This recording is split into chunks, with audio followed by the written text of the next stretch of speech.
Pendant près de 70 ans, elles ont été incapables de raconter leur histoire.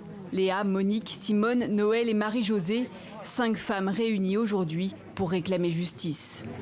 On nous a pris tout, la liberté, notre vie, hein? Notre héritage. Il a pris tout, il nous a tout détruit, il a tout détruit.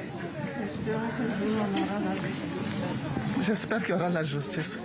Elles sont nées d'un père blanc et d'une mère noire quand le Congo était encore belge, retirées de force à leur famille à l'âge de 2, 3 ou 4 ans pour être placées dans un couvent, puis abandonnées à l'indépendance aux violences sexuelles des miliciens congolais.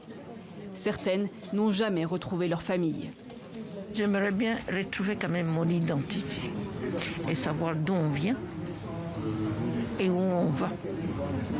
Et qu'est-ce que nos enfants vont devenir et nos petits-enfants. Ils doivent aussi connaître notre histoire. En 2019, le gouvernement belge a présenté des excuses officielles. Je présente mes excuses aux métis issus. Mais au-delà des paroles, les victimes demandent des actes, des réparations financières pour crimes contre l'humanité. Une qualification contestée par l'État belge.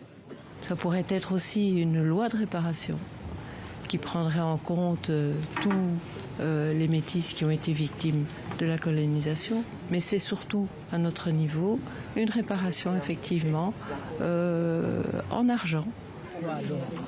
C'est le premier procès en Belgique à mettre en lumière le sort réservé aux métis nés dans les anciennes colonies, au Congo, au Rwanda et au Burundi. Il serait près de 15 000 en tout.